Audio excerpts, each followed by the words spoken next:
I just recorded this whole thing and realized that my mic audio was turned off on OBS, so I'm going to do it again. Today, I'm going to go over, as objectively as I can, determinism versus free will.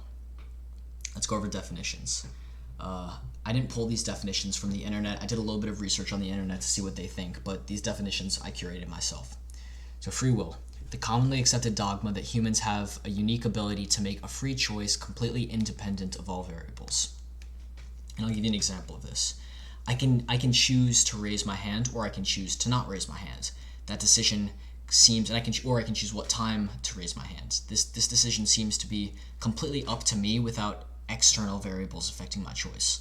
I'll do it right now. This is not premeditated at all. I'm just going to choose when to raise my hand.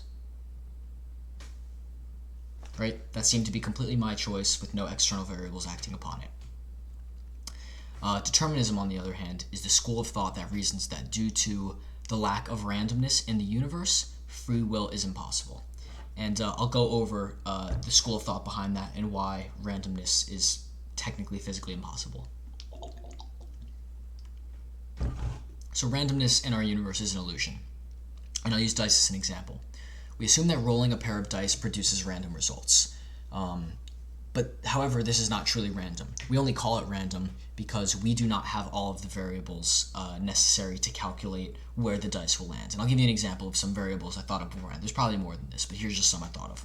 Height of the dice, like height of the drop, gravitational force, the magnitude of the gravitational force pulling the dice, the angle of release, the weight of the dice, the density of the dice, the size of the dice, air resistance acting upon them when they fall, and even things like the density of the surface that it's landing and bouncing on.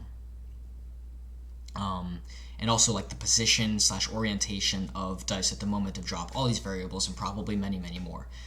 Theoretically, if we had all of those variables, it wouldn't be impossible to calculate before you even roll the dice. If you had all those variables, what numbers the dice would land on and where they would land on. It would even be possible to calculate things like the magnitude of the sound and the type of sound that's released when the dice hit the table. Every single physical thing that happens, what theoretically is predictable. The only reason that we can't do that, and we call it quote-unquote random, is because there's an immense number of complicated variables that is just not realistic for us to calculate. And that's why we use dice for things like gambling, is because since there's so many variables that we cannot calculate, it's effectively random. We call it random. However, it's not truly random. And I'll give you another example. So we can actually predict the future position of objects in projectile motion. Anyone who's taken a high school physics course knows that. I'll give you a common example. If you throw a ball in the air, and you have the variables of the magnitude of gravity acting upon it, and the velocity of the ball at the moment of release, it's theoretically possible to calculate not theoretically, people do this in physics all the time, to calculate with decent accuracy how high the ball will rise before it reaches its maximum height and begins to fall. It's also possible to calculate how long it will take from the moment of release that ball to come back to your hand. All of that is calculable. People do that in physics all the time. And this is actually how things like missile defense systems work. This is how how the U.S. government is supposedly able to shoot down incoming missiles or certain types of incoming missiles from foreign countries, is we can see their projectile motion and we can calculate where those missiles are going to go based on the current variables, things like the position of the missile, the direction of the missile, the velocity, things like that. We're theoretically able to shoot them down. Not theoretically, I think we can. I'm not in the U.S. government, I don't know for sure. And this is also how we do things like put rockets into space. When you know all the variables, you calculate all of it, things like gravity, things like velocity. If you have all of that, you can theoretically, not theoretically, this is how we do things like put rockets into space. And this idea of lack of randomness applies everywhere in the universe, to all physical things in the universe. Theoretically, if we had all of the information and or variables at the start of the universe at the Big Bang, 13 point whatever billion years ago, it would be possible to calculate the position of every atom in the universe in 2022. Even things as small and minute and complicated as how high trees grow, the position of stars, the size of black holes, literally everything physical technically would be calculable. I think I just made that word up. Calculatable, maybe that's a word, I don't know. If you had all of the variables and you had the calculation power to be able to calculate all of that. And this also applies to actions in the brain and the universe in general. Anything physical to which the laws of physics apply, technically, if you had all the variables, you'd be able to calculate the outcome in the future, even if the outcome didn't happen yet. The only reason, as I mentioned, the only reason we cannot predict decisions that seem to be made by quote-unquote free will is because the variables in something as complex as a brain are extremely numerous and complicated. So I'll give you an example of some variables in the brain that theoretically, if we had all these variables and many more that I haven't thought of, we would be able to predict decisions. Things like the number and position of atoms and neurons in the brain, even things as weird and small and minute as the heat of the brain, because that affects physical things. The density of the brain, the electrical charges, electrical impulses. If we had all of that, theoretically, it would be physically possible to predict any outcome of the brain, any quote-unquote free will decision or something that seems to be free will. So what does this mean? If we assume that there are no metaphysical or supernatural variables acting on the brain, like God, for example, then we do not have free will. Because if you assume that only physical properties act on the brain, just like everything else in the universe, it's not practical for us to do. Humans will never do it. I don't think we'll ever do it, but it's theoretically possible, mathematically. Every choice that you make is just a product of all the complex variables in the brain that we cannot calculate.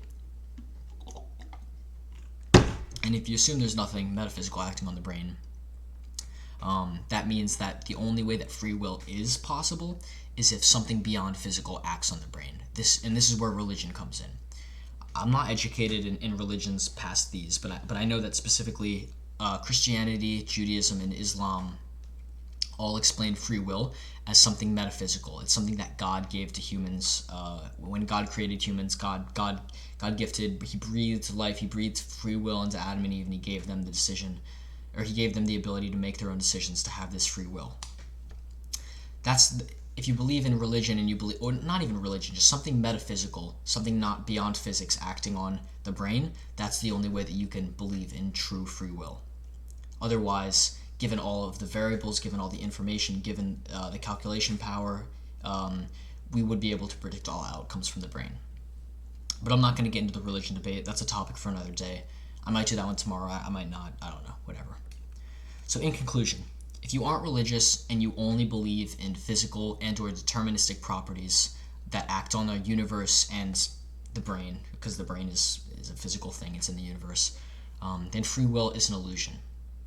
We call it quote-unquote free will, just like we call rolling dice random,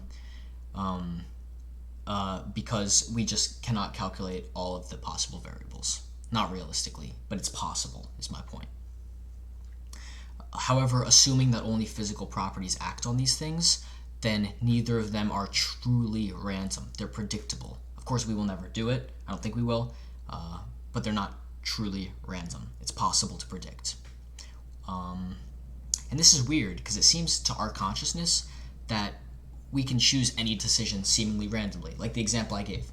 I have a toy gun next to me. I can either choose to pick it up or I can choose to not pick it up. I can either choose to raise my leg or I can choose to not raise my leg. I can either choose to let my hair out of my headphones or I can choose not to. These are all things that seemingly have no external variables forcing a certain response. All of it seems to be completely random. I can do whatever I want completely randomly. That's how it seems. However, physically, that's not possible. So the argument essentially boils down to this.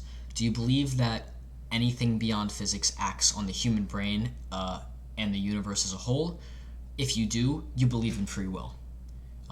So things like religion, things like God. If you believe that God or religion or anything supernatural, metaphysical, something that we don't know about beyond physics acts on the brain, then it's possible to have free will. However, if you only believe in physics and deterministic properties, things that we can measure, then you believe in determinism, and free will is an illusion. I'm not going to get into the religion metaphysical debate, though. I don't think there's an objective answer there, at least not that we can figure out. But that's all I got for this one. Thanks for no one that's watching this, and I'll be back for another one tomorrow.